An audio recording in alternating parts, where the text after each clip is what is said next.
How do you prevent diabetes? Same way you prevent Alzheimer's disease and cardiovascular disease and cancer. It's all related. It's all related. Colin Campbell, in his book Whole, Rethinking the Science of Nutrition, made a comment. This book came out a long time ago, and I still use this all the time. The importance of the breadth of an effect of an intervention. Okay. So in medicine, we see, and in health, we see so much, he refers to it as reductionism. And so people are going to various doctors. They go to an endocrinologist and a cardiologist and a gastroenterologist and a psychiatrist and a gynecologist. And everybody specializes in a body part, and everybody's working on an individual body part or marker. All right. So that's a very inefficient way to look at your health. And so you back up a little bit and say, okay, what goes wrong with the human body? And what is the thing that could target all of that? And that's health promoting diet. And the breadth of the effect is something that we should be evaluating. I was talking before about evaluating long-term, and I think that's real important.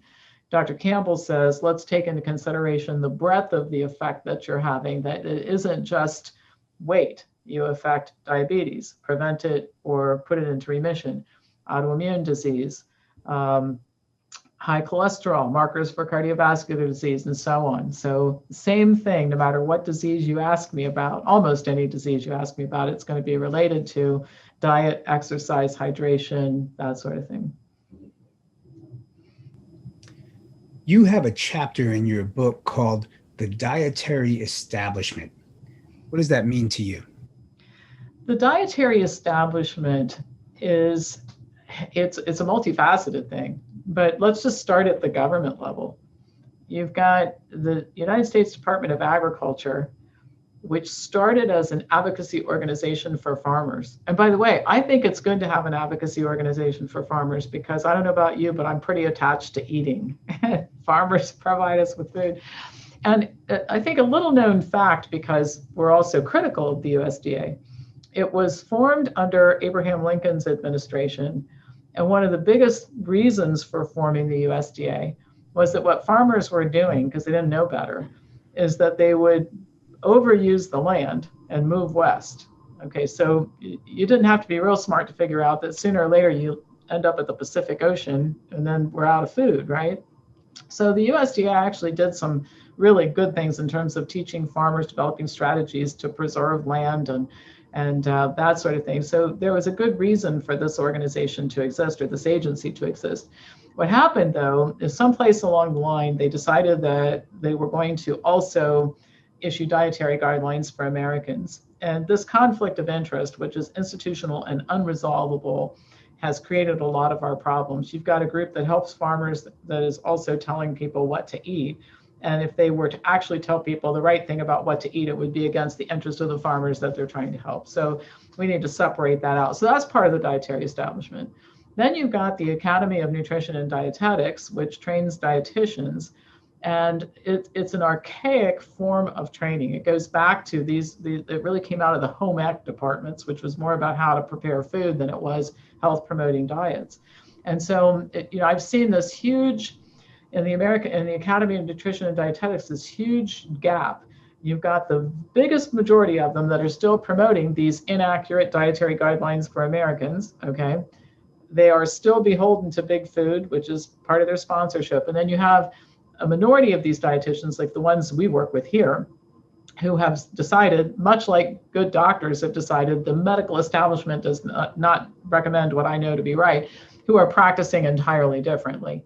I'm hoping that group becomes bigger and bigger and kind of overwhelms the other groups. So you've got the Dietitians of America, you've got the USDA, then you've got the food manufacturers that are part of this.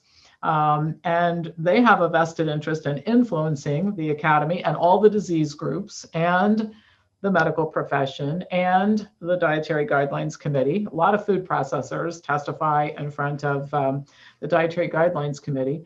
And so it's just this giant source of misinformation. The publishing industry, to a certain extent, contributes to it because almost anybody can write a book and publish it. And I think that should be the way it is in the United States. But it's just a huge cabal of misinformation.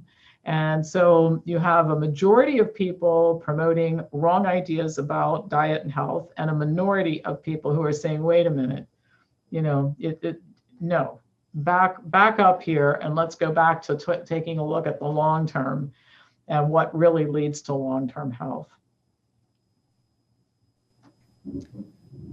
What do you think about the advice we get from disease groups, and what is a disease group? Well, disease groups, as I affectionately refer to them, are supposed to be organizations, nonprofit organizations that exist to help people who have a particular disease. So you have the American Diabetes Association, the American Heart Association. Every disease has a group now. The problem is that the biggest sponsors of these organizations are big food and big pharma. And so they turn into organizations to promote big food and big pharma. They're populated with doctors and dietitians and nurses who come from the establishment, which we were just talking about. And so they don't really further the interests of diabetics, for example. What would further the interest of type 2 diabetics is showing people how to not become diabetic and showing people who have type 2 diabetes how to put it in remission. Well, drug companies aren't much interested in that, are they? And companies that sell food that lead to diabetes, they're not much interested in that.